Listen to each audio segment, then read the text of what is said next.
This is how it is today on Pop Culture Minefield.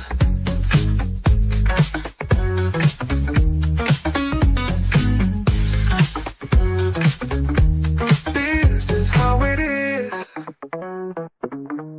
today.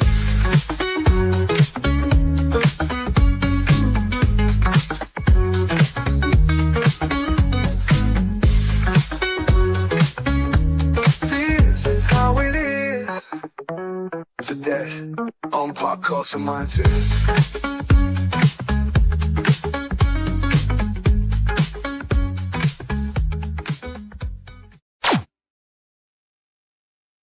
Good morning, everybody. Happy Monday, and we are here on another special Military Monday. We're not going to be talking about the film today, which was made in 1957. I'm going to pick another day to talk about that. Today, I wanted to focus more on the book, The Star of Africa, written by Colin Heaton, who is our guest right now. He's an author, producer. You can find a lot of information about him online. You can find information over on the 10thlegionpictures.com website. You can find information on the Internet Movie Database. You can find information over in the U.S. Naval Institute. And of course, you can find information on his website, historyfilmconsultant.com, as well as if you go to Our Little Warriors Publishing.com site, you can actually go there to purchase his new book that is released on the 30th of this month, The Star of Africa. This is your second go around with this book, Colin. I'm curious, what changed this time? What updates did you do to the book?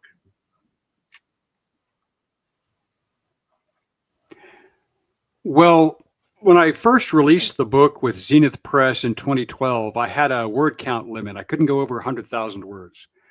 So that really limited a lot of the information that I had in the manuscript. So when Julia Dye and Captain Dale Dye decided they wanted to publish the book as that previous information that was left out, plus there were some editorial corrections that had to be made, because some errors in editing came back to me on the galley, and I looked at it and I said, well, these have to be fixed, and some things were not fixed. So all those corrections have been made.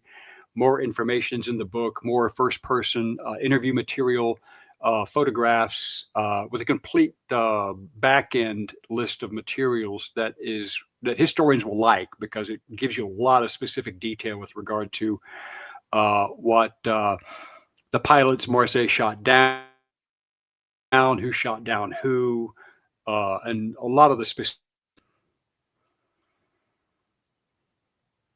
Well, that's fantastic. Or as they would say in the Germanic world, fantastisch. So, Anima, were there any questions you wanted to ask Colin? No, I'm sorry. Okay. No questions for me. Okay, so it's just going to be me. All right. So first of all, I want to greet everybody that's in our chat right now. Emmanuelle over in France has joined us. She's a regular Colin. And also we have our good friend Snortopupus Cuber, Hawo, our friendly polar bear that watches our show. And of course, Joe, who was with us in the studio, has joined us in the chat. And another fellow veteran, 11 Alpha, is in the chat right now. He is also a historian. And it looks like it's joined us in the chat so far. First of all, once again, happy Monday to everybody. Despite it being a really crappy last week, me getting the coof again for the third time, I'm starting to, I think, recover from it. But I got to tell you, won't affect my interview today because I'm on coffee, and coffee makes me feel wonderful. On the screen, you're going to see an image of the book, The Star of Africa, by our guest today, Colin Heaton. This is, of course, the book. You guys know I did the artwork for the cover. And I love working with Dale and Julia Dye. I've been working with them for, as of this year, 19 and a half years I've been working for them. as their main artist. And I love the kind of books that I get to do covers for. And this guy's fascinating. Hans is, even though he's not an ally, he was clearly the enemy. He's a fascinating character, and historically as well as who he was. I am curious, Colin, with all your in-depth research, where did he stand when it came to the Third Reich?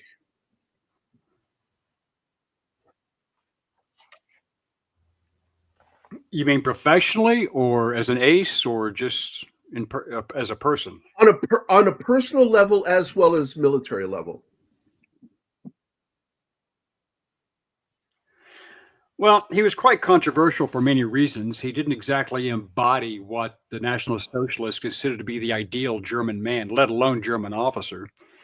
He was a rogue, and there were some people who wanted his head for many different reasons.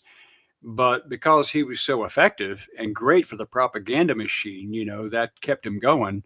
And all he did, every time he did something to warrant a court martial, he did something superior that would say, well, let's just drop the charges and let's just throw him in a few magazine covers and give him his medals, So he was a very interesting guy. And the great stories I gathered from the people I interviewed, like my meme up there is me on the right, and to the left of that picture is his commanding officer, Eduard Neumann, who was a very good friend of mine.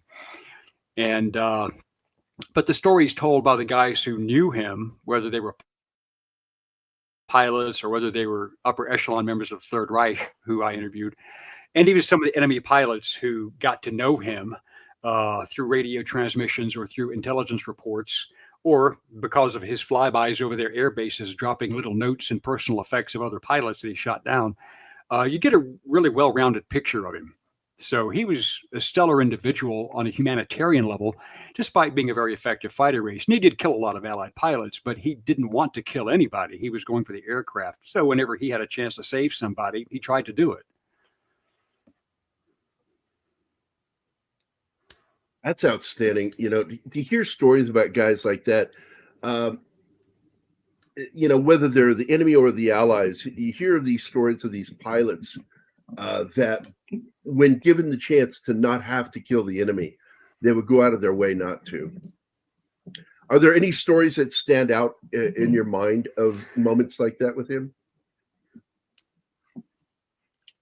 Oh, absolutely. Well, we know for a fact that of the 158 aircraft he was credited with shooting down, we know that we can confirm 132 of those were actual shoot downs. The other aircraft managed to limp back to base, and some of those were scrapped for parts, some were repaired. But overall, he has about a 88, 90% accuracy rating with his victory claims, mainly because so many pilots were in the air to see him engage. But the stories about him that are great are, for instance, when he shot down Patrick Byers, pilot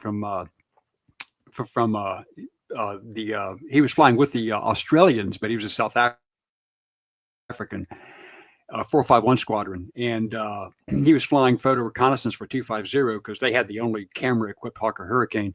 Marseille shot him down, and they got to the crash site, and Byers was burned over like 70% of his body. He was in very bad shape. So Marseille and Werner Schroer and some of the others got him into their vehicle and drove him back to their base. And they doctored him up and everything. And Marseille took care of him, gave him hydration, filled out his POW card so he would be registered as a prisoner of war. And then they scheduled him to be taken to the Derna hospital 3 days later. And he and Byers became friends. Byers was in great pain and he was horribly burned. But apparently Byers forgave him for shooting him down because he was just doing his job. And Marseille wanted to save his life. And so they shipped him to the hospital. And the day, within hours of getting to the hospital and coming back, Marseille went with him to the hospital. Marseille jumps into his fighter and writes a note and flies over the squadron headquarters at 250, and 451 drops a note and says, well, with regret, Lieutenant Pat Byers was shot down, but he's currently in the hospital, so he's okay. Well, the Australians and everybody, and the British and the South African pilots, cheered because he was missing in action. They had no idea where he was. And so Marseille confirmed that he was alive. Well, 2 weeks later, Marseille got the phone call, And Neumann called him in and said, your friend Pat Byers just died of his wounds. And Marseille went to a great depression. In fact, the guys with him said that they were worried about him. So then he took off in his fighter again and took off back over the airfield and dropped a note of condolence saying, with regrets, Patrick Byers died. And then he flew back to his base. Well, by that time, Berlin found out about his flights to the airfield, and Hermann Goering gave him a direct order via teletype to Neumann and Bernhard Woldinga, and said, you're not to do that anymore, or under threat of criminal punishment.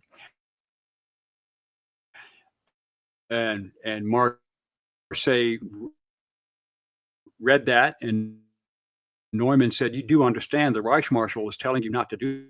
What kind of guy he was. And his third trip to an enemy base was when he shot down Graham George Buckland, whose nephew, Richard Carthew, in Australia, has become a very good friend. And Carthew and the family never knew what happened to Buckland. They didn't know the details. They were never told anything. And so when they got the book back in 2014, I guess 2015, when they read it, that's when it all came together. So the family got closure, knowing exactly what happened to their relative. And luckily for me, Richard Carthew actually had the telegram sent to Graham's family, where Michael Judd, which is in the book, where they were told this came from RAF headquarters, that they were not to discuss the German pilot who was dropping notes of condolence or note. They were not to mention that. It was not to be released. And if you talked about this, then you're going to have a lot of problems. They didn't want to advertise the good German pilot who was shooting them down, but he was trying to account for the men. And because Marseille, in his mind, as he told the guys, no mother or wife should ever not know what happened to their man. He said it's only fair that they know. But he did that, and he did the third trip, and then he got into a lot of trouble over that. And well, it is. The professional warrior knows when to stop the fighting. And Marseille's perspective was that if a man crashes or is bailed out of an aircraft, he's, Geneva 1929 covered that as well. Pilots, once they're out of an aircraft, are no longer viable combatants. And so he lived by that code, and which was challenged on occasion.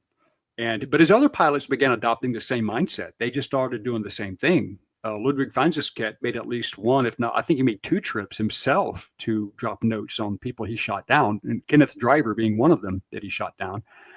And so he kind of infected everybody with this higher sense of morality, and this right. It really raised morale and spirits, And the Allied command was not unaware of his activities, and so they had a great respect for him. And by April or May of 1942 is when they learned who he was by name.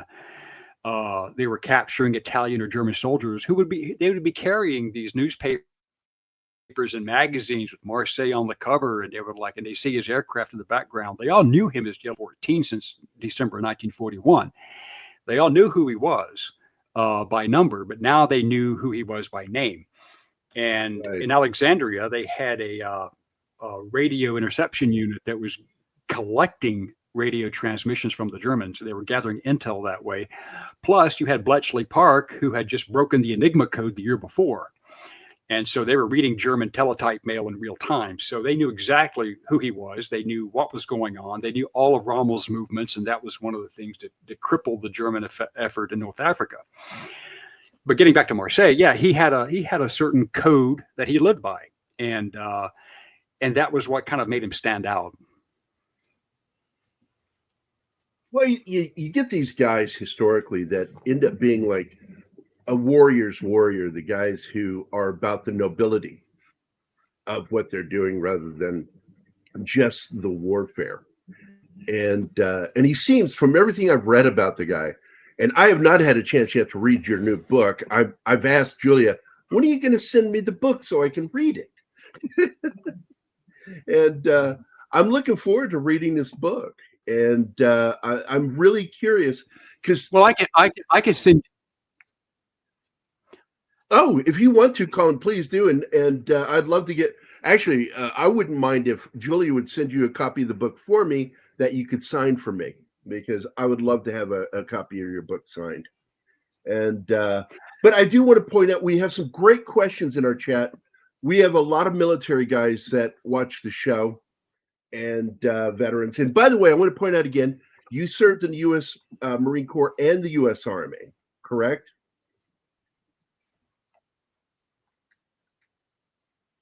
Correct. Yes. When and did you do that? And which was first?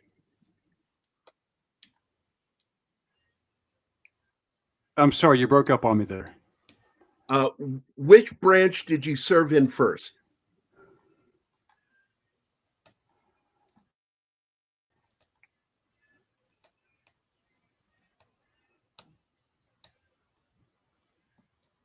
Martin, somebody help me here, please. What? Somebody help me. He's having trouble hearing me. Yeah, there's nothing I can do on this. Can you repeat what I'm saying? Okay, what did you say?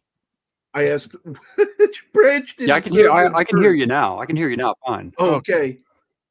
All right. Which branch did you I serve served in in the first? I served in the Army first, then later the Marine Corps. And what was the purpose of The that? Army. Because there's usually a reason why people will do that.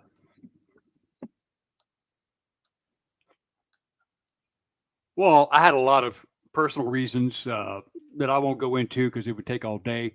Just that when I was with the 101st Airborne Division, we had a major disaster that killed about 248 of our soldiers. A lot of those were friends of mine, and there were a lot of things going on, just politically, and it just was not a good environment. Plus, I was, married, getting ready to going through a divorce, and I was like, I was just going to get out. I was just going to finish my time and go. And then a friend of mine was a Marine recruiter and said, "Hey, why don't you join the Corps? I'll put you back to work doing what you like to do." And I'm like, "Well, what the hell? Why not?" I was young, I was adventurous, and so I went ahead and did it.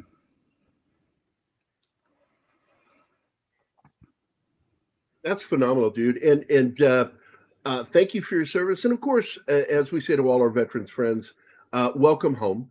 Glad you did what you did and experienced it, got through it, and used your GI Bill, I assume, to get your degree.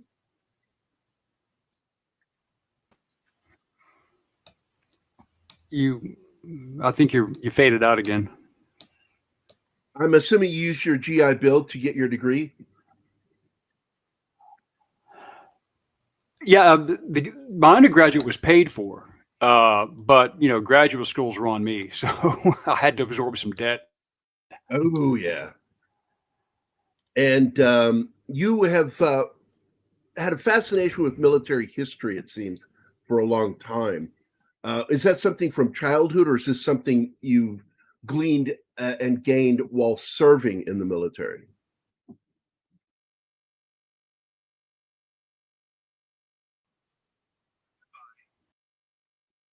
Oops. Yeah, he lost connection. Gary? Yeah. Yeah, big. Yeah. I feel like I'm I'm drowning out here right now. oh, wait. Take it easy, pal. Take it easy.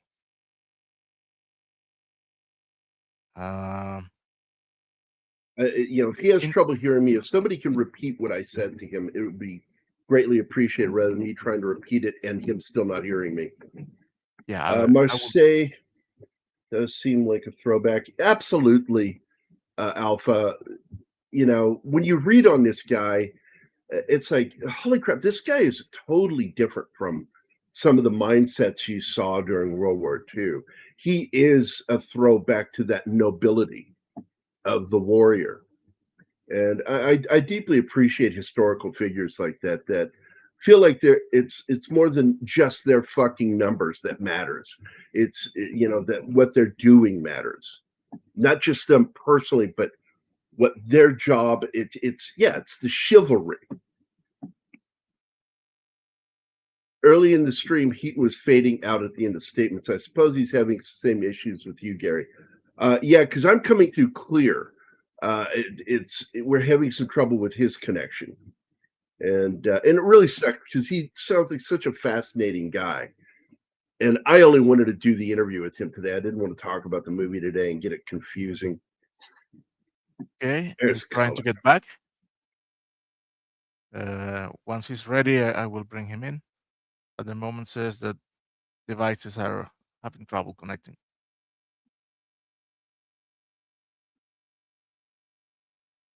So the book is available right now. You can actually go on Amazon and pre-order it there, or you can go right through Warrior Publishing Group's page, and I shared the link There it in the is. chat.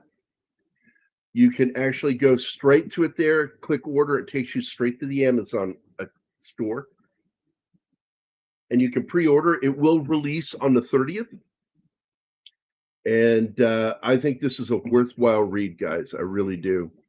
You just don't get books, and he's had access to people that actually served with this guy who were still alive while they were still alive, and talked to him about this guy. That is always And impressive when you get first-hand absolutely. information from that time. Okay, am I back with you? Yes. You are, sir. Okay. You are back. So we're just promoting the book again, and I wanted to put some comments up on the screen so you can actually look at the screen to see what some of these chat have asked. So here's first one. Some people were saying that Hans Marseille had 158 kills were possibly exaggerated. But what is the current thought on this, Colin? Well, we know for a fact that 132 were undoubtedly confirmed. His 7 in France and Holland were undisputed, and the 151 remaining, we know that a total of 132 were absolutely confirmed with crashes, recovering pilots, watching them bail out. We know that 12 additional 12 of those aircraft were written off as scrap when they returned to the air bases when they crash landed back. So you have to add that into it. So that brings you up to 144. But then you also have to look at the fact that Marseille underclaimed quite a bit. When he thought he only hit 2 or 3 aircraft, sometimes he had 2 or 3, 1 or 2 on average on 4 occasions that he actually shot down, but he didn't know he shot them down. In fact, because of the smoke and explosions in the air, he got 2 for 1 on one occasion, but he didn't know he got either one of them because he'd already shot down 2 other aircraft. Right. So, but when you look at victory claims to confirmations, his accuracy rate is very good. And a lot of the people who over the years have challenged his record failed to look at the Allied loss records. I'll give you an example. On September 1st, 1942, when he claimed 17 aircraft shot down, 3 of those aircraft we know made it back to base, but they were written off. So that would still stand. Also, the Allied Commonwealth reports for losses that day were 23 aircraft lost, not 17 in that area. Right. Wow. So the Allies upped the number. So here we go. Snort also wanted to state that all of his aerial victories were scored against Western allies, making him the highest scoring German pilot against Western pilots. That's correct. All right. And then 11 Alpha, one of my best friends, who's also a historian, is getting ready to retire from the Luftwaffe next year. I will pass the information on this book to him. Please do, Alpha. And I hope, Alpha, I hope you get a chance to read this book. I'd love to hear what you think of it. Let's see. Marseille does seem like a throwback to World War I aviators who saw themselves more of knights of the air and tried to maintain a code of chivalry despite the nature of 20th century warfare. What are your thoughts on that, Colin? Well, yeah, but see, Marseille was not unique in that. There were several pilots who did similar things, and I knew them. I interviewed them. A lot of the pilots didn't see any need in just killing a man because shooting down the aircraft was enough. You got the credit for the victory. That was fine. There were some exceptions to that rule, not many, a couple like I mentioned by name, in fact. But all in all, he wasn't really that unique. What made him unique was his determination to fly to the enemy airfields and drop personal effects of a dead pilot like Buckland, or the note of a pilot shot down that was stranded in the desert, maybe 60 to 100 miles from their base, whom he knew he was going to die if he wasn't rescued, and German forces couldn't get to the pilot in time to save him. And if he decided that was the case, then he would just take off and fly to the nearest Allied base and write the coordinates down and say, there's a pilot down here at whatever minutes southeast of El Umayyad, go get him or whatever. And we know for a fact that during combat, he allowed a lot of pilots to bail out flying alongside, and he also guided several aircraft into crash landings, figuring the pilot might survive. But we know that there were 17 pilots that he did shoot down that he could have killed, but he didn't kill. I love hearing stories about guys like this. So 11 Alf. Go ahead. to him, it was really just about taking out the airplanes. He didn't mind the pilots. Right, yeah, because he didn't have any hatred towards anybody. He hated the Nazis. That was quite clear. Well, And who didn't, to be and honest? he didn't even hide it. That's the amazing thing about him, was he was very vocal in his opposition to National Socialism, even when he was a young man in the 1930s as a teenager. And he really put it in their face when he came back from his 2 months of leave and doing the propaganda tour and meeting with Hitler and Goering, Goebbels and everybody and doing his crazy piano concert and all this. That, when he came back, he saw that Tobruk had fallen in June, and a guy was in the camp who was a black South African prisoner of war named Matthew Lutuku. And they called him Matthias. And he and Marseille became best of friends, in fact, because one of the pilots was shot down and killed. Kugelbauer was killed while Marseille was gone. He moved Matthias into his tent, and they became best friends. Matthias worked for Marseille, cleaned his uniforms. He bartended all of his parties, and Marseille paid him a wage, and all the men liked him very much. And they all said, well, we got to protect this guy, because when Marseille came back from his trip to Germany, and when he spent a lot of time back home in Berlin, he found out about the Holocaust. He learned about it because he overheard SS Lieutenant General Karl Wolff talking to a group of officers at the party that he was attending. And so he was telling everybody what he heard. Of course, they didn't believe him. They thought, you're out of your mind, But then Werner Schroer said, wait a minute.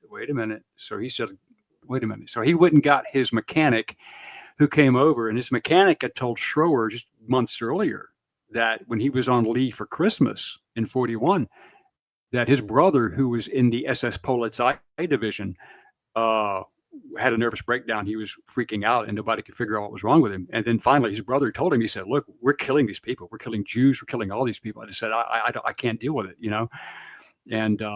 And so that was corroboration from Werner Schroer's mechanic. And then everybody began. Marseille, they knew he was a braggart. He was a womanizer. He was an alcoholic. Okay, he was flamboyant as hell, but he wasn't a liar. And Marseille was dead serious when he told him. He says that we're doing this to these people. And when Marseille went back home for his 2 or 3 visits, he was trying to find his old Jewish friends, the family doctor who delivered him and his sister, who treated him when he had infantile Spanish influenza. His best friend in school was a Jewish boy, and all of his other Jewish friends, and they were gone. And he was asking, where did Felix go? Where did all these other guys go? And people were like, they left. They loaded up a truck and they hauled them off. We don't know where they went. So he was very concerned about that. And then after he overheard the conversation between Wolff and some of the others, Gottlob Berger, who, by the way, was commandant of concentration camps, he overheard that conversation, a little bit of it. And he put it together, and he figured it out. And that's why when he got back and found out that Matthew Lutuku, Matthias, was there, and they became friends, all the pilots agreed to protect him from being sent to a camp because they didn't know if he'd come back. So they protected him and they shielded him.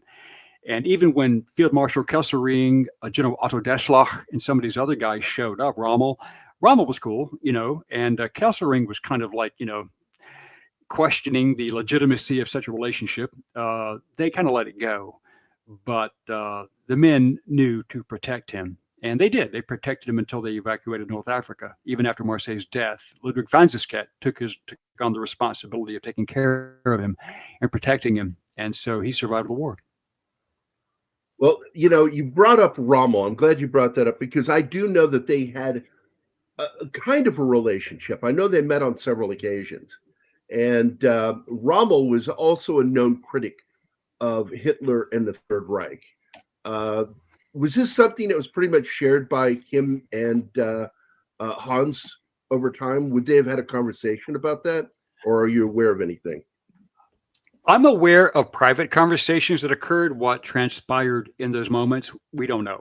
We have no idea. However, when Rommel held a special little dinner party for the pilots, several situations which are in the book, I wrote about them, came up. And Rommel was a dedicated German officer, but he was not on board with what he later found out to be the genocide policy. And that was one of the reasons why Stauffenberg, Canaris, and others kind of, came to him and said, well, what do you think if we were to remove Hitler from the equation? Well, Rommel had a different approach. He says, well, I don't think killing the guy is going to do any good. I make him a martyr. I said, if you want to put him on trial, that's fine. But who's going to put him on trial? The Nazi Party is going to try the Fuhrer. He saw the futility of it. And when you understand that sometimes some of the people who are really in charge of things in the Third Reich weren't Hitler, but were the men serving under him, Goebbels, all of those guys. And these guys were more of the command. So if you remove one, you would have to remove them all, which of course was something that was attempted later during that uprising. And that was in 1944, right? Yeah, July 20th, 1944. Yeah. And basically, it failed. Sadly, it failed. But the fact is, it showed dissent in the ranks of the military towards, yes, we're German officers. We are not Nazis. And they wanted to make that clear. Yeah, but there were many senior officers who were early members of the Nazi Party, and they joined the Nazi Party before the war, not because they were anti-Semitic or they had this murderous mentality. They joined the party because it was good for your career. And to bear in mind that if you were a civilian worker, that if you were a member of the party, you got the best job, you got the best housing, and you Right. got preferential treatment because you were a member of the club. But yeah, I mean, even some of the dozen or so SS generals who I interviewed years ago were almost all members of the. 7 of those guys were involved in the plot to kill Hitler. They just never got discovered. It's phenomenal, what ended up happening. And there's so many stories. We've gone into them a few times talking about some of the conspiracies to end that reign that failed. And often it was just pure bad luck that led to those failures. But going back to Hans, because Hans died 2 years before that, his death is when it kind of, I don't know, it bothers me to this day because he didn't want to fly that plane.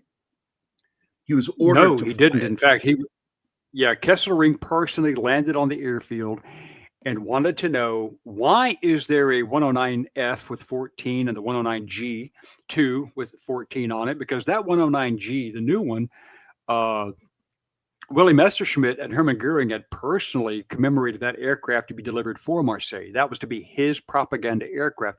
Goebbels has sent an entire film crew in August when Marseille got back. In fact, I have a really good on my promo video for the old book. I've got a great clip of Marseille being lifted out of the aircraft.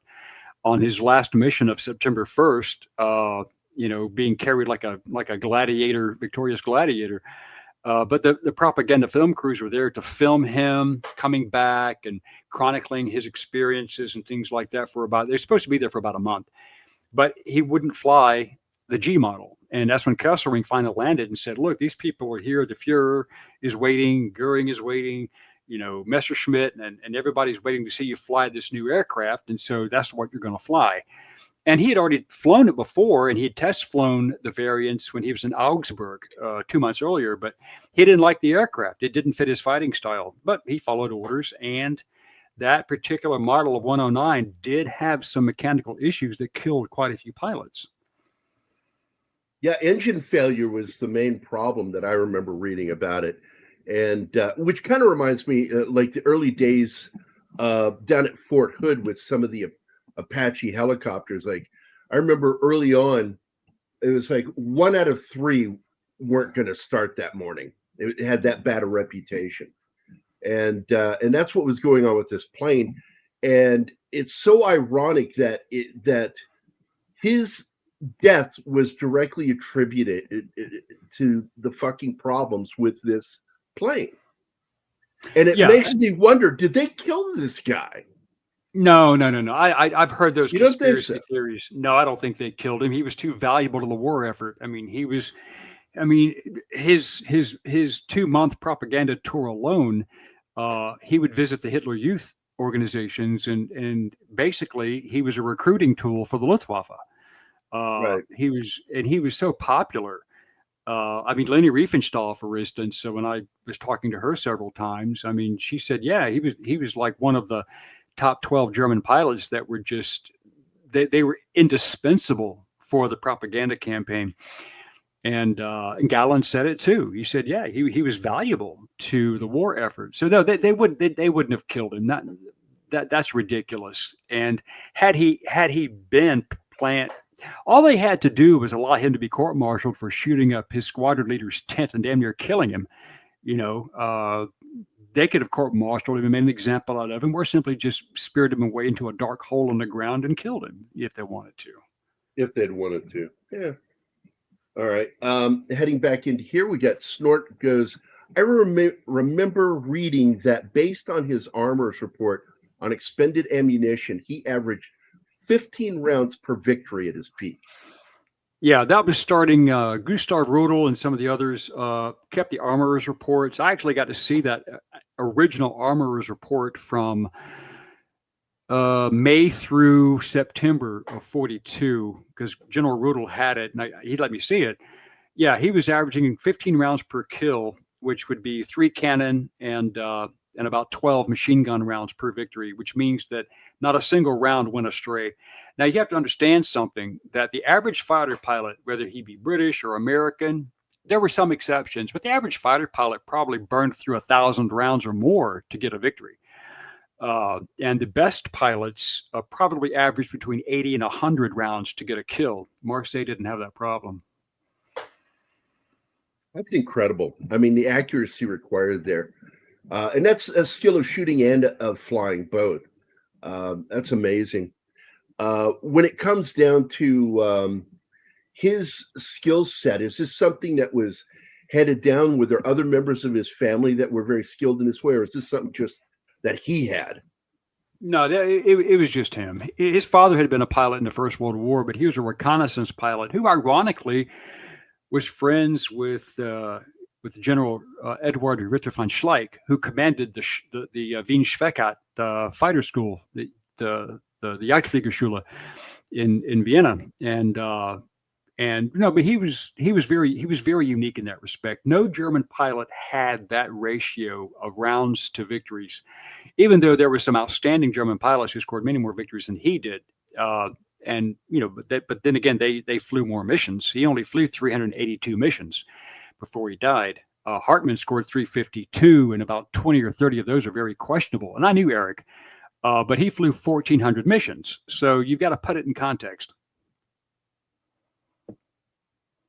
Well, he flew 1,400. How many missions total did Hans have? 382. Jesus. Wow. all that and that few. That's amazing. Well, that's because Um, he had so many multiple victory missions. He would score 3, 4, 5. I mean, that was not unusual. His biggest day was on the 17 victories. He scored, I think it was 5, 8, and 7. Anyway, but his second mission, he scored 8. And he scored those 8 kills in something like 11 minutes because he just jumped into a swarm. And he was very good at attacking. And here's another thing, too, you have to understand. Most dogfights last no longer, not even a dogfight. Dogfighting was very rare. People think, oh, they see these movies, dogfights. No, dogfighting was rare. Pilots did not want to get involved in a dogfight for a couple of, well, for many reasons. But dogfights were not usual. Normally, it was an ambush. It was altitude advantage, dive in, shoot a guy up, and look over him and see if he bails out, or if it's burning going down. Okay, you claim a victory. And if it's witnessed by another pilot, you get the confirmation. Marseille was very unique in that respect. Very few pilots in any nation wanted to dogfight. I can name the ones that I knew personally who loved to dogfight. They were good at it. But very few pilots wanted to do that, especially flying against hurricanes that had a tighter turning radius and had 20 millimeter cannon. You didn't want to get involved in that. But Marseille didn't care. He would jump into a Lufberry circle with a dozen enemy aircraft, and he would just enter the damn thing like he was part of the crew and just start shooting them down. And he would come back damaged a lot, but he was successful. So the dogfighting aspect of him is what really makes his story quite unique. Most pilots didn't want to engage in that. Even the Germans, who were very good aces, very few of them were dogfighters. They didn't want to do it. we've got some more people. Like I said, we have an international crowd. We have Tom Baker, who is from Belgium, and Emmanuel is still here from France. And let's see. Where's he from again, Anima? I forget where Gambit's from. I think Sweden with African heritage, if I remember that correctly. Yes. So we have a very wide audience around the globe that like to join in and listen to our discussion about military. And of course, we always have military vets on the show talking about movies, etc. Did you ever see the film, The Star of Africa? Oh, I watched it with Edward Neumann, and he was laughing the whole time because it was a very historically inaccurate film. And none of the pilots I knew from JG-27, the dozen or so guys I knew and interviewed, none of them liked the film. That's interesting, because I have not ever seen the movie, but I was planning to watch it this weekend. But I got COVID and just didn't watch a damn thing this weekend. But I was curious if that movie was crap or not. So it is crap. That's sad. It's just, to me, but if you look at 1957, when the film was done, you can't really place it in modern context because that film was done as a kind of a rehabilitation film, you might say, with the image of the German warrior. And the Luftwaffe had pretty clean hands compared to the SS and some of the Wehrmacht here. Oh yeah. But they wanted to do a film about Marseille, and because he was such an iconic person, but they could have done a lot better if all they had to do was stick to the facts without getting into the weeds with that old film. But right now, what we're working on is an 8 or 10 part series based on the book, his life. But we're also looking at adding a lot of the stories and with actors portraying the Allied pilots, discussing the war, some of the more notable characters like Clive Caldwell, who was almost killed by Werner Schroer, but Clive Caldwell had a bad habit of killing German pilots and air crews under their parachutes. And not good. No, and that was a big discussion that actually Marseille and the rest of the guys had with Rommel. They were discussing that very fact when Förster was killed. He bailed out of his 109, and Caldwell just gunned him down in the parachute, and everybody saw it. Kurt Komai, who commanded the Stuka squadron, primarily the one that they STG-3, the Geschwader, the Stuka Geschwader. But Komai was oftentimes bailed out of a bad situation because Marseille was on target with his air cover. But all these Germans saw what Caldwell did. Now, they didn't know who Caldwell was. They didn't know his name. They didn't know who he was till after the war, but they knew his aircraft. And so that was a point of contention. And it was discussed, well, maybe we should start shooting our enemies in their parachutes. And Marseille and Rommel and Rodel and Neumann, and even Galland piped in and said, no, we're not going to do that. We're not going to violate the laws of war. We're not criminals. We're fighting, war, but we're not going to do that. That's like shooting a man in the back when they're dangling from their parachutes. That's just a cowardly thing to do. Well, yeah, it's the same thing as if a man. It's the same thing as if a man surrenders, drops his weapons, hands in the air. You don't murder him. Exactly. So I'm curious. We're down to the last quarter of the show here, and I wanted to get into your books. How many books have you worked on? Worked on or written? I've written in English 12. I've co-authored one with Major General James Livingston, USMC Medal of Honor recipient. He was my colonel, by the way. I co-authored his book. Worked with Major General Bill Matz on his book. I ghost wrote and edited for him. I've worked on a lot of other projects for people who were primarily military, and I was working on the memoirs, helping out a 1980s icon named Tawny Katane, if anybody remembers her from the Whitesnake videos. Oh, I totally remember her, yeah. Yeah, well, she and I became pretty good friends. We worked for about 18 months putting her story together, but then she died, I believe the COVID injection because of our conversations. So, but anyway, she died, so that project died with her. And the Star of Africa is in 5 languages. I know it's in Polish, Swedish, Finnish, French. I can't remember them all right now, but that was the first edition. German? No, we tried to get a German publisher, but we couldn't find one with. Yeah, we couldn't get a German publisher with interest. But that was 12 years ago.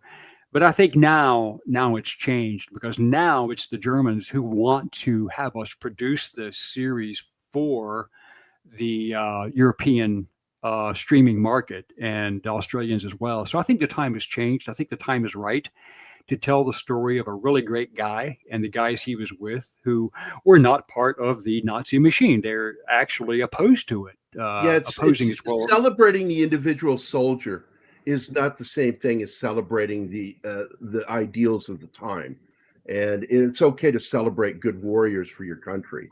And it always bothered me. Oh, another dear friend of ours in Israel is my buddy Mephisto's in the chat. And he says, good evening. Hope Gary's feeling better. I am Mephisto. Thank you, brother. Deeply appreciate it. He is also, by the way, a veteran of the Israeli Defense Force. So we salute him. Excellent. Yeah, I knew some of those guys back in the day. So he's not as cool as the other ones. I'll tell you that. I know the guy personally. He's kind of a jerk. Anyway, 11 Alpha has another thing he wrote. I have been going through a number of Luftwaffe personnel files recently. The Luftwaffe was really bad at organization, especially compared to the Heer. Your thoughts on that? You think Germans were good at organizing? Actually, the Luftwaffe was quite good at maintaining their records, as were most of the German formations.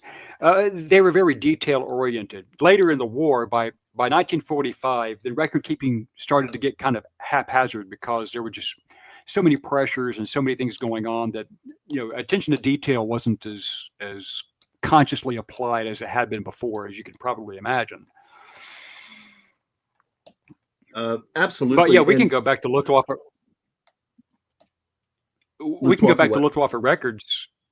Yeah, you can go back to Luftwaffe unit diaries and records and actually get very accurate information on almost every pilot, which really helps out quite a bit as a historian to go in there and dig it out. And that's my big thing was trying to figure out, well, who shot down who, during the war.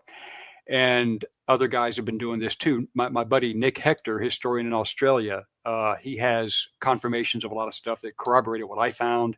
Robert Tate, who wrote Lieutenant Colonel Robert Tate, wrote a very good book on Marseille back in the late 90s before I ever wrote mine. And he helped me and corroborated on getting this second edition updated. So yeah, there's a lot of good record keeping that's there. You just have to know where to go. Where the Bundesarchiv in Koblenz or Freiburg, or if you go to Lichtenfelde, Berlin, you can go to those records and you can dig those out. That's phenomenal. Snort asks or states his plane was Gelb 14, which means yellow 14, because of its tactical markings of the big yellow 14. I wanted to ask about that because I did some reading on this when I was a kid as to why they had yellow on their noses. And I thought it'd be great to have someone like you explain that to people, what the importance, the significance of that gold was used for.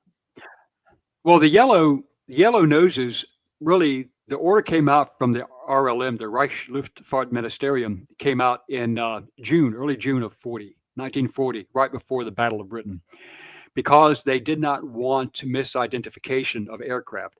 So all the German fighters would have yellow noses, so that if you were in a big battle and you saw a yellow nose, don't shoot the guy down, he's one of your own. Right. After that, it was dispensed with by September after Adlertag, Eagle Day. But a lot of aircraft pilots still maintained the yellow nose for identification purposes. So it wasn't a mandatory issue after late September of 1940. But every now and then, pilots could personalize their aircraft however they wanted to, really, and which is a freedom that most Allied pilots did not have, with the exception of bomber pilots who would name their B-17s and B-24s with their wives and girlfriends or somebody like that, or pinup posters. But but the yellow nose is arbitrary. That's what I read when I was a kid. And by the way, my two favorite planes to build as a kid that were not Allied was the Stuka dive bomber and the Me-109. Just beautiful, beautiful model kits. Love those planes. What was your fascination with becoming a historian? How did you get that? Family history. Same here. My dad was a professor of history. That's fascinating. So your dad was a historian too? No. My father was an engineer with General Electric after he left the Army in the 60s. The family history from my mother's side goes back hundreds of years, and my father's family dates back about 1,400 years. So I was always fascinated going through the old stuff and hearing the stories and doing my own research. When I was a kid, here's a funny story though. When I was a kid and I was in middle school, I just come back from being in a British school in Nicosia, Cyprus for 2 years. I come back to the States, and and I had this English class, and my teacher, great lady, I can't remember her damn name, and she says, well, today we're going to start reading the book for your book report, and it was The Hobbit by Tolkien. I had already read that book 2 years ago, and I hated it. I don't like anything about that stuff, although some people love it. I found, to me, it was fantasy. I don't like fantasy. I like history. So I asked her, I said, do I really have to read this again, or can I just write my report and get it over with? She goes, well, what kind of books do you like to read? And I told her, and she's like, really? I've never heard of those. And so she went to school library that had a few copies of these things. She's like, oh, you're reading Fighter Races of the Luftwaffe, or you're reading this, the Rise and Fall of the Roman Empire, and you're reading all. He goes, well, pick a book that you want to do and do a book report on it. So I did, and I got an A. And she said that one day, this is 1977. She said to me, one day, I think I'm going to be reading about you. I think you're going to be you're going to do something and become something famous. And I always thought about that when I started writing books. And I don't know if she's still alive. Her last name was Norris, Miss Norris. Yeah. And it's almost like she had a prophecy that I was going to be a historian, and then I became one. I like that, man. That's fascinating. I have, it's funny because I grew up an artist. All my kids are artists. I'm an artist. My dad was an engineer as well, because he did drafting and such. And but his personal fascination and passion was for history. And but good grief, man, all of us are artists. And I remember in middle school, Mrs. Raymer, our guidance counselor, said that I should try to find something else because she doesn't see where that will amount to anything, being an artist. And ironically, years later, my first paying customer was her. She hired me to do a mural for her daughter's business. And I remember quoting her, and she looked at me and I said, just sign the check and we'll be happy. Well, I don't know. Well, back in 77, 78, my first year in high school, I actually was an artist too. I actually entered my art teacher entered me into the National Scholastic Art Awards. I had 2 Wow. entries. Yeah, I had 2 entries. I won the Gold Key Award and was runner up for a Hallmark Award. And but I didn't get it. And anyway, my vice principal, Mrs. Van Buskirk, bought my Gold Key winning painting, and so she paid me all of $50, which is big money back then for a kid. Heck yeah. That's fantastic. Speaking of artwork, what did you think of my cover? I like your cover. I like it. It's subtle. It's not too accentuated. I liked it as a contrast to the previous book cover that I had, and I would have used the previous book cover, but the publisher owns the rights to that cover design, so we couldn't use it. So we had to have something new. And I like the cover. Julia pretty much leaves me to my own device, and I said, have you not seen this guy's eyes? They're the most intense fucking blue I've ever seen. And I had to accentuate that to show just how gorgeous his freaking eyes were and captivating they were. That's probably what got him a lot of girlfriends, because his girlfriend. Oh, he had groupies. I read about him and the women that were into him.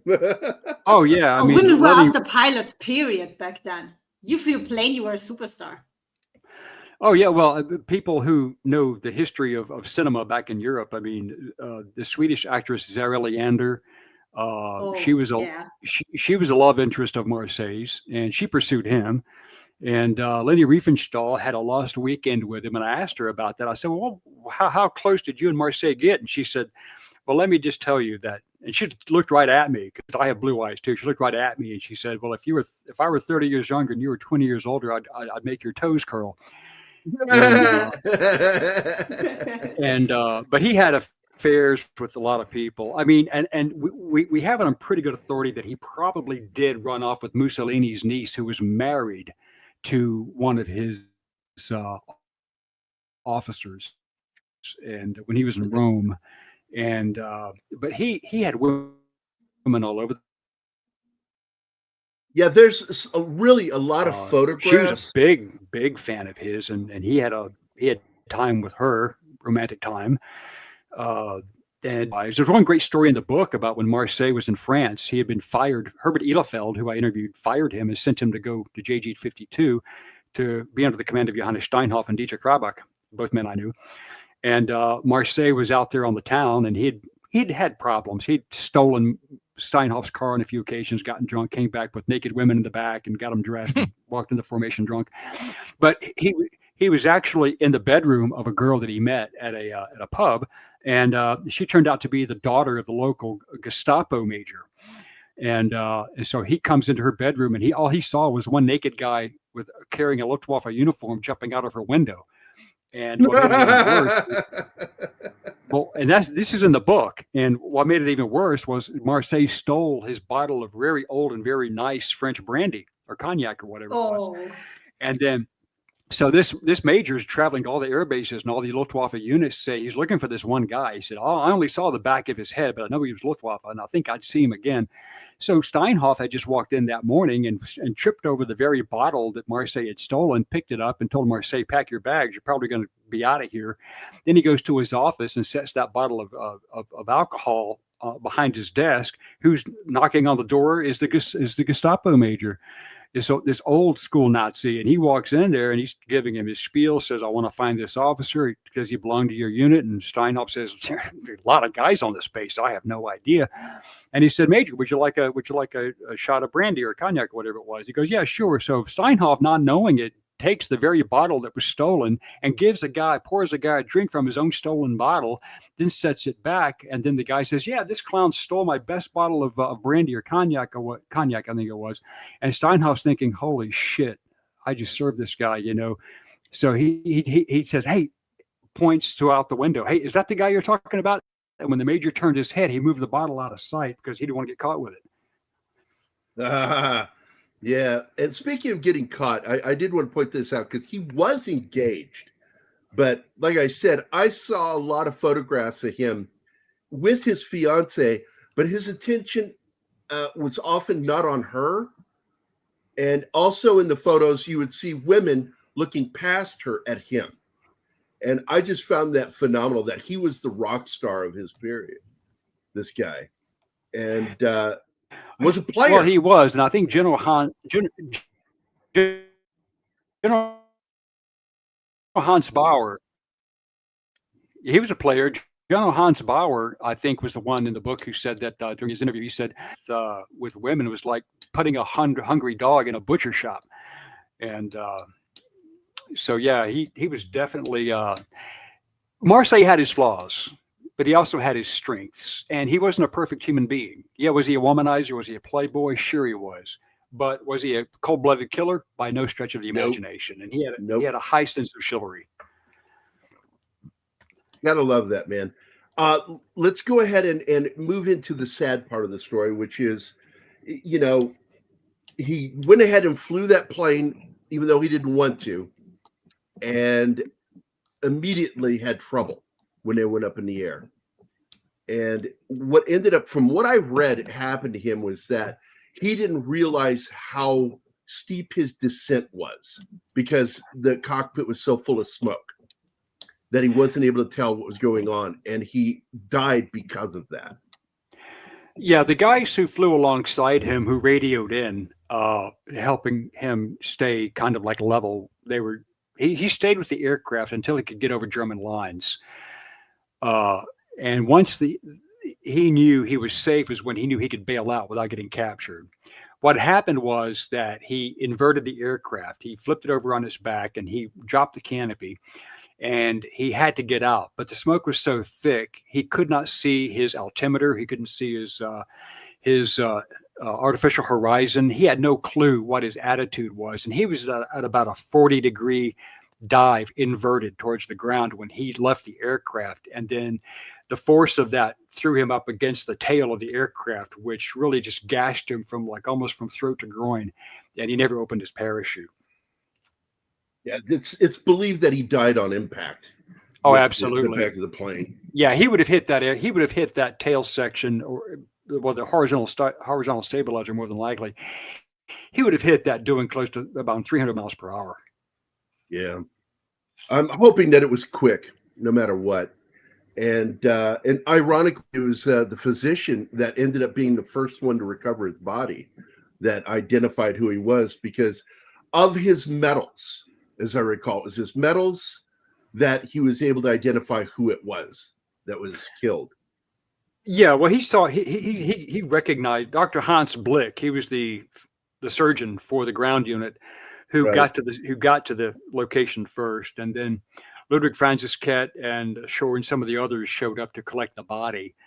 And but he knew exactly who he was. And by the way, every pilot carried what was called a Soldbuch, which was like the pay book, your identification book, and that was in his jacket. And so they knew who he was, and his men came to collect him and take him back to their base. And I wish that they would probably make a miniseries or a movie about this guy because he is fascinating. I was sad to hear that the Destined of Africa movie is not very good. So that's always sad when you hear that. But this book is available. I'm sorry. Go ahead, Colin. I was going to say, we had a script for a feature film written, but Patrick Kilpatrick and his crew at Uncommon Dialogue Films. People can look up Patrick Kilpatrick and recognize him from 200 films and TV shows. Anyway, we're working together to convert this into a possible 8 or 10 part series. And this is something that the Australians and the Germans want because it will also tell the other side of the story, the Allied pilots who were involved. You can't forget them because they were crucial to the story as well. So that's what we're working on right now. And we're taking development funds in. The total we need is $97,000. We're around over 20 now. And the development funds go in to pay the writing team to put all the packages together. And anybody interested can email me. We have 100% return on investment. If someone puts in $10,000, you get $20,000 back when I sell the film rights. We're trying to accelerate the process, get the scripts done, because we have several companies very interested in jumping on board with this. And I have Angel Studios already picked up 2 other films that I worked on scripts and things of that nature. So I've got 2 other film projects. Can they contact you through your website, 10thlegionpictures.com? Well, that's not my website. That's Mike That's Groberg's website. Well, I'll tell you what I'll do. Let me type in my email in this chat box here, if I can. Well, you can put it into the private chat, and then Martin can share it if you want it shared, and people can get a hold of you. I'm going to go ahead and post here a comment right now for you guys. If you want to pre-order the book, The Star of Africa, you can do so now. You can do it through Warrior Publishing's website at this link. I will tell you that when you go to that link, when you click to purchase the book, it will take you to Warrior's Amazon page. So you will go straight to the purchase page on Amazon, where you can get your copy of the book. And I'm certain if you contact Colin and want to get your signed copy of a book, he will be glad to work with you on that. It is real solid having you on here, Colin. I'd like to have you on again to talk about some more war history. Do you have any favorite World War II films, or Korean War, or Vietnam? Yeah, I do. I have quite a few. A Bridge Too Far is my favorite World War II. We haven't done it yet. I love that movie. It's on the list, Gary. I actually interviewed a new John Frost, played by Anthony Hopkins, and I was pen pals with Obergruppenführer Wilhelm Dietrich, played by Maximilian Schell, before he died in '79. So I had some contact, and I knew General Matt Ridgway of the 101st. I knew General Gavin, played by Ryan O'Neal of the 82nd. I knew those guys, got their interviews, so I had a pretty good perspective on. That young guy, he broke his back on his jump, didn't he? He fractured 2 vertebrae on landing. Yeah, he was messed up on that jump. But it's such a phenomenal book and movie. And I read that as a kid. And that's what my dad would get me. He'd get me great historical books. And that was one of my favorites that I ever read. Well, if you want to see a film that I loved the film. It's not World War II. I loved the film very much. And I love the cinematography, the sweeping epic of Braveheart. But I did a video where I destroyed it as being one of the most historically inaccurate films ever made. Oh, Braveheart? Yeah. Yeah. It's like, yeah, okay, let me get this apart. straight. The battle at, was it Stamford Bridge? They don't even show the bridge. That was Sterling, yeah. Sterling Bridge. Yeah. And it's like, so they don't even show the bridge and what he did. And he made these British soldiers come single file across that bridge and slaughtered them that way. They didn't want to show that. It was just an open field in the movie. And I'm like, that's not how that went, but okay. Well, it's even worse than that, because when William Wallace was executed in 1305, I believe, Edward I didn't die till 1307, I believe. And Edward II, his son, who was homosexual, got married the following year to the daughter of King Philip II of France, Philip the Fair. So William Wallace would have never met the princess because she wasn't even in the country. And then the claymore sword he used, the two-handed broadsword, it would be another century before that sword was even invented. The kilts weren't worn until the 16th century. I mean, I could go on and on and on about the inaccuracies, and also a lot of the subtleties of the and by the way, and there's no proof that Robert the Bruce ever sided with Edward as a traitor to his Scotsman. There's no proof of that whatsoever. That was thrown into the movie. We only know on one occasion where Robert Bruce and Wallace met in Glasgow at the Great Oak, which no longer exists. I was there when it fell in a hurricane. In Scotland, had a hurricane actually. Where he was knighted by Robert the Bruce. But there are just so many inaccuracies in the film. You have to dismiss the historical errors and just enjoy the film for what it is. Well, Alpha just said, I'm not sure there's a detail in that movie that is correct. Well, they did have horses. They did fight tooth and nail. That's a low bar. Come on. it was a war between Scotland and England. So all right. Mephisto says that by the way, Lufthansa main color is yellow, which fits that yellow nose origin. Yeah. Lufthansa is one of the German air carriers. Lufthansa. Yeah. Mr. Heaton Or was was. working with Tawny Katane for a biography. That's something completely different. And is anything ever going to come of that? No. I already discussed. That is so sad. I discussed with the family lawyers, the people like that. No. And the reason being is because she's not alive to fact check and proof all the information I gathered from our many meetings, interviews, phone calls, whatever. But if I'm going to help someone, I was ghostwriting, not co-authoring, because my lawyer and my agent said, well, you can't really be attached to this because it's going to get her sued. And I said, oh, yeah, I'm not going to co-author, but I'll ghostwrite with her and help her get it done. And now you can't. I got you. Yeah, but I would never do that because without her being alive to proof check the materials and all the stuff that I have, it would be disingenuous. And it doesn't there are a lot of people who do not come across looking good if I were to do that book, and I don't want to be held liable.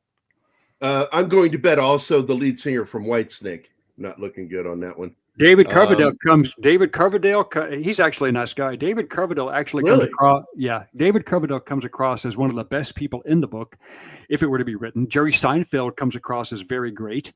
There were some people that she thought were just outstanding human beings, and Coverdale, Seinfeld came out very positively. She was so good to hear. She was extremely critical and hated David Lee Roth. Oh yeah, but who doesn't? By the way, Tom wants to know. That's our friend in Belgium. Wants to know, how did that book idea come about before she passed away? Well, that was her idea because she contacted me on LinkedIn. One of her friends was a fan of my books. In fact, he was a fan of the Star of Africa book, and he read all my books, and was a big fan. And she was talking to her friends in her social circle that she wanted to find a good writer to help her put together a memoir of her life, but also something that would be written that would be, factual and well. She had dyslexia, so she wasn't capable, and she didn't have a formal education. She never finished high school, so her writing was not really the best. So she contacted me, and I said, yeah, what can I do for you? And we spent a couple of months hammering out a deal. And so we came to a consensus, and she said, okay, I'd like you to help me write my book. And I said, okay. So when I began getting all the information, I put her in touch with my lawyer, talked to her, and that's when he said, dude, he said, she's going to piss off a lot of people. You might get some lawsuits coming your way, so just make sure your name is nowhere in that thing. Yeah, she was excoriating some people.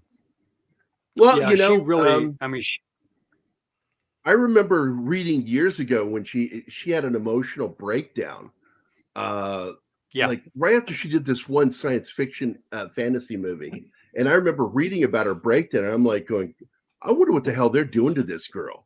What a mess. But we could probably do a whole talk about her because I am a big fan of Tawny Katane. She was just gorgeous and just a sweetheart. By the way, my friend Kevin Sorbo knew her very well because she I know Kevin. Yeah, she was on his Hercules series. So he called me one day and he said, how did you and Tawny hook up? And I told him the story, and he said, oh, that's pretty interesting.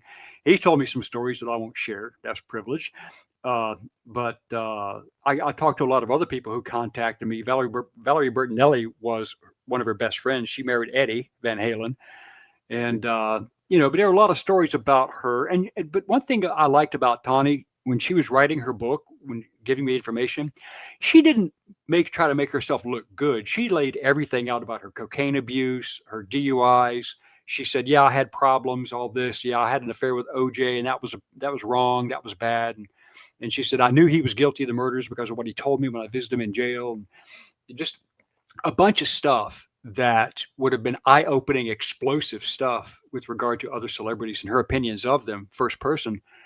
And the book would have been a bestseller, a blockbuster. but unfortunately, I can't. I don't do sensational journalism. I like doing history, but her case was special. But with her not being here to proofread and sign off on everything, I can't do it. That's so sad because I guarantee I'm betting money that's a hell of a story that we'll never get to read. Oh, the drug smuggling part of it was fascinating. Yeah, it was. Wow. Yeah, there's so much about her story that was just incredible. And she told me, and many times we'd talk 3-4 times a week for like 18 months. And she would say, by the way, a lot of this stuff going in this book, no one knows about. This is all new to everybody except the people that, were involved. And I said, do you really want to go there? Because, you're talking about people with contacts to Pablo Escobar and all these other people. And she's like, yeah.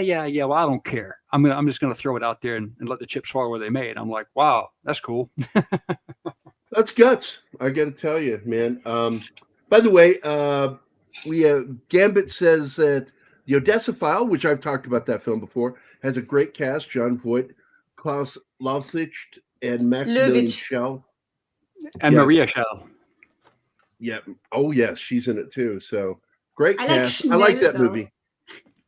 Yeah, he spelled it Schnell. That's a fun typo because Schnell means fast. Yep. But I've talked about that film before because I had criticized when they did Indiana Jones versus the Russians. I said, are you kidding me? They were still having to deal with Yazis all the way up into the 60s. It's like you have plenty of stories to have them still as the villains, but oh well, they went for the Russians. Anyway, Colin, I appreciate you coming on. I'd like to have you back. We could even do Bridge Too Far if you want to talk about that film sometime. Because that's what we do on Military Mondays. We have a bunch of military vets. We get together with our friends and we talk about war films or military films that we really like. Yeah, I like The Bridge Too Far. There was one historically inaccurate part that kind of got my goat, but other than that, I would Which say. Which one was that? Well, Hardy Kruger's character of playing General Ludwig. Right. Well, there was no General Ludwig. It was General Heinz Harmer, who was actually the SS officer who had been assigned to command to take over the 9th Freundsberg Division. Anyway, but they should have introduced him as General Harmer, not Ludwig. I don't know why they did that. Maybe Sam Peckinpah, whoever did the film, didn't know any better. Could it be because they wanted a name that sounded more German?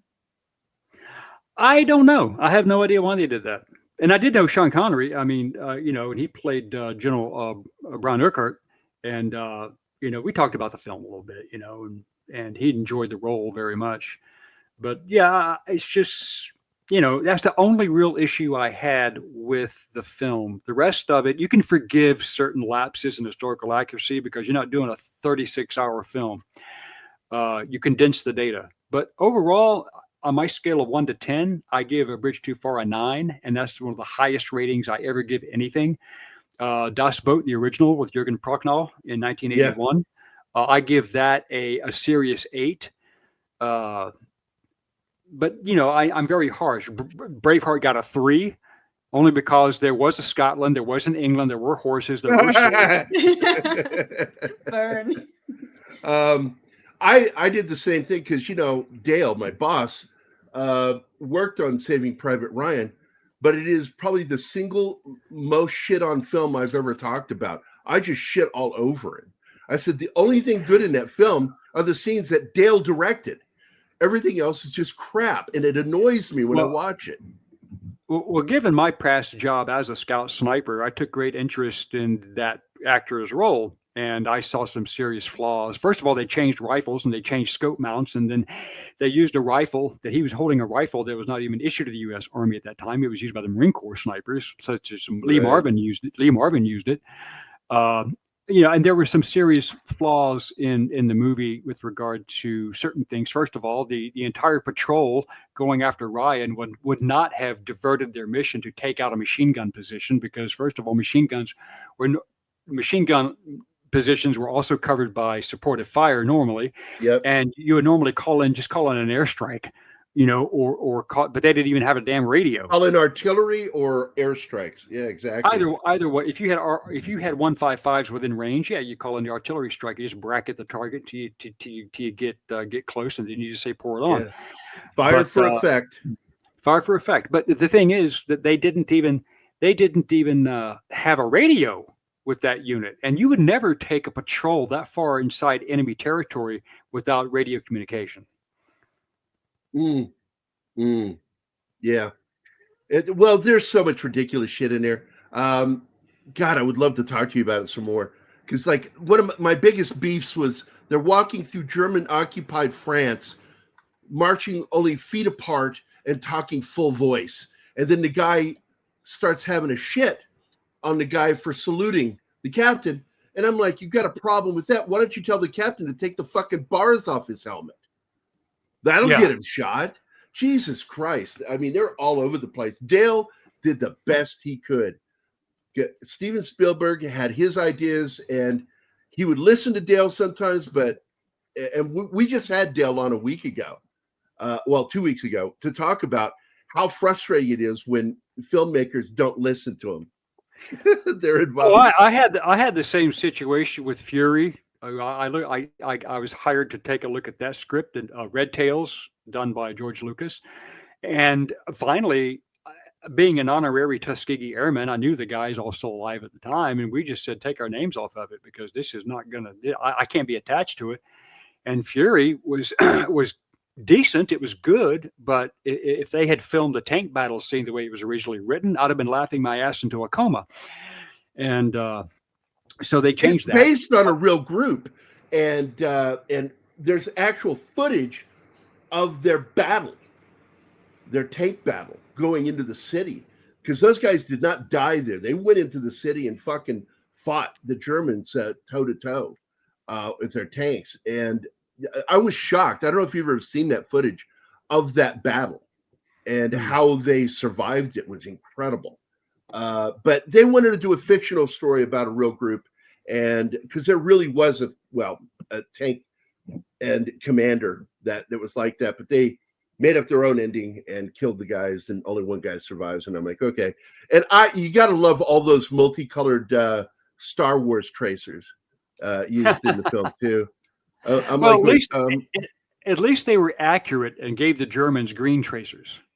Yes. But it's killing me. Purple. I'm like going, oh, Mace Windu's here with Star Wars. Gotcha. Okay.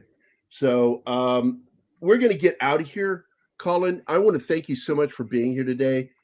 Guys, if you have a chance to go ahead and order that book. And did you share your email yet, Colin? Yeah, I put it in the private chat. Yes, okay. I already...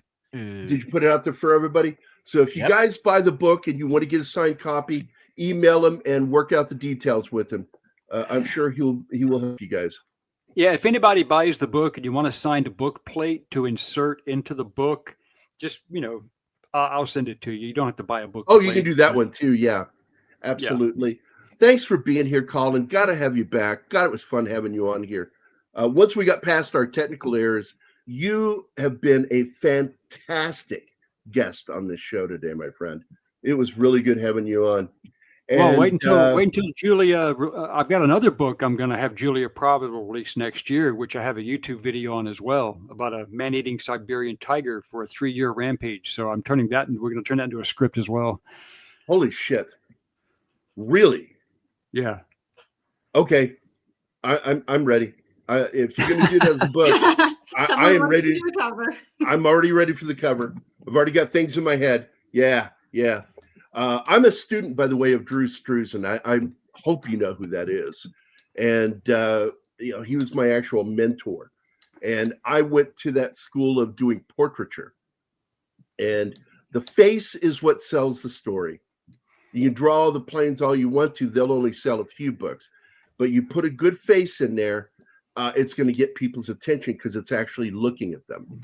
And you're forced as a customer to look at that face, and it ties in. And this guy's eyes are some of the most intense I've ever seen, and I had to paint that. And I think I nailed it. I want to thank everybody in the chat today. Great chat today, guys. Deeply appreciate it. Emmanuel, Snorty, Joe's Atmosphere, 11 Alpha, Gambit 87, Tom Baker, Mephisto, Eastland Burkholder, not to be mistaken with General Burkholder from Hogan's Heroes. And all you guys were fantastic today. Colin, you're a great guest, man. I want to have you back again. You're a lot of fun. Got to have you back on. Maybe we'll do, because we've not done Mel Gibson's Scottish movie. We could shit on that a little bit for fun. We could do that. Well, hey, I don't want to punish it too harshly because I'm probably going to be working with Mel pretty soon. But even to give them some slide, Mel Gibson and Wallace, who was the director, producer rather, they did acknowledge before the film came out that it wasn't going to be historically accurate. It's just going to be a story. I mean, they did preface. It's a fun movie. It is a fun movie. They turned around though, and they did Hal Moore's book, and I think that was a fantastic Vietnam War book. I knew Hal Moore and Joe Galloway, and Joe I saw you worked with him. I saw you worked with Moore.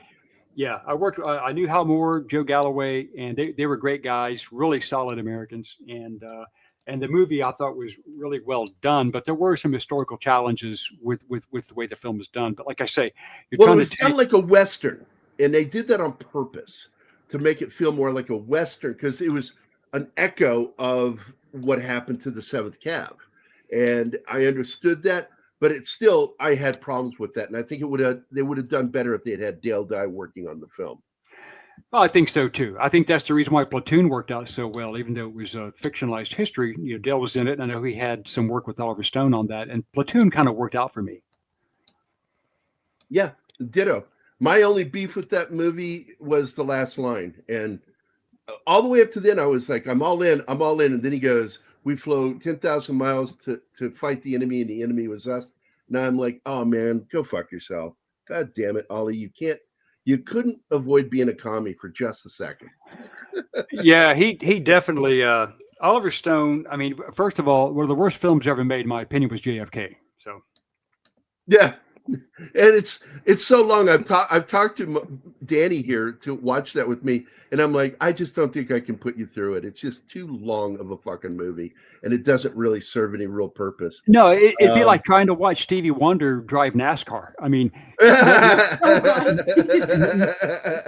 nothing good would come of it. So nothing good will come of it. Oh man, Colin, thank you so much for being here, man. 11 Alpha, what was that? Hold on. I knew Hal Moore as well. Also, Ernie Savage. Savage didn't like the movie. Ernie, what about Ernie? No, I met Ernie Savage. Yeah, most people involved in that did not like the movie. I'm curious. We got to go into this, but not now. I'm going to talk to you guys later. We're going to end this episode with a big thank you to Colin for being here, man. Great. I'm excited to have you on the show, and also I'm proud to have worked with you on this book. You did all the work, and I just made it look pretty. That's my job. Yeah, you got to have a pretty package to get it sold, though. There you go. And that's one thing. Julia says some of the. I mean, I've done the covers to quite a few New York Times bestsellers, and it's because I think my artwork makes good thumbnails. It reduces well, so you can still see it and know what it is and go, ooh, I like that. That looks good. And that's all I care about. One day I'll actually get paid the money I deserve, but until then, I'm happy doing what I do. And, well, if you get paid the money you deserve, let me know where it comes from because I'm waiting. Yeah, that'll be a cold day in hell when I get paid what I deserve. Anyway, thank you guys for being here today. Martin, Anima, thanks for being here. Joe, thanks for popping in and giving us the floor today. We will be back next week with a regular movie. In fact, we may do the movie The Star of Africa, and I might have to shit all over it now that I know that it's full of shit. Okay. Colin, thanks for being here, man, and we deeply appreciate it. Any last questions before we go, guys, or can we end the show? Whatever you want to do, boss. All right, man. Colin, if you don't mind, stick around till after the credits so we can talk to you a little bit before we all go our separate ways. Anyway, guys, we will see you later. Everybody have a great Monday and the rest of your week. Bye. Bye, everybody.